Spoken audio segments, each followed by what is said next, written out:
অভিনেতা সোহমের রোড শোকে ঘিরে চরম বিশৃঙ্খলা। পুরাতন মালদার মঙ্গলবাড়ি বুলবুলি মোড়ের ঘটনা। আজ মালদা লোকসভা কেন্দ্রের তৃণমূল প্রার্থী প্রসূন বন্দ্যোপাধ্যায়ের সমর্থনে রোড শো করেন অভিনেতা সোহম। সেখানেই উপস্থিত ছিলেন জেলা তৃণমূলের একাধিক শীর্ষ নেতৃত্ব। আর সেখানেই শুরু হয় তুমুল বিশৃঙ্খলা। নিজেদের মধ্যে ধাক্কাধাক্কিতে জড়িয়ে পড়েন তৃণমূলের কর্মীরা। শেষে বাকি তৃণমূল নেতৃত্বরা কোনো রকমে পরিস্থিতি নিয়ন্ত্রণে আনে। এ বিষয়ে বিজেপির দক্ষিণ মালদা সাংগঠনিক জেলা সাধারণ সম্পাদক অম্লান ভাদুড়ির অভিযোগ, একটা বিশৃঙ্খল দল, এরা না নীতি না নিয়ম না আইন কোনো কিছু মানে না।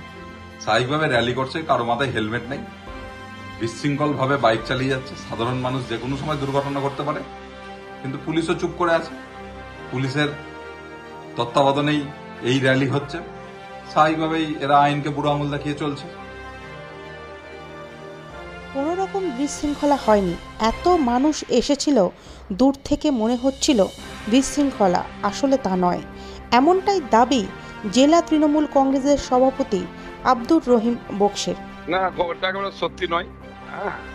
কোনো বিশৃঙ্খলা হচ্ছে না, কিন্তু লোক সংখ্যা আমাদের মধ্যে তো এমনি বেশি থাকে। প্রচুর মানুষ জমায়েত করে দেখার জন্য সোহমকে আমার প্রার্থীকে ভিড় করেছিল বলেই ওরা বাইরে থেকে দেখতে মনে হচ্ছে বিশৃঙ্খলা ছিল না। নিয়ম কানুন ভেবে খুব সুন্দরভাবে মিছিল হয়েছে। প্রচুর মানুষের ভিড় হয়ে যাচ্ছে, বাড়ি থেকে মানুষ বেরিয়ে যাচ্ছেন, রাস্তায় দুই পাশে মানুষ দাঁড়িয়ে যাচ্ছেন। দূর থেকে তো দেখে মনে হচ্ছে না, কিন্তু কোনো বিশৃঙ্খলা নেই, মানুষের ভিড়।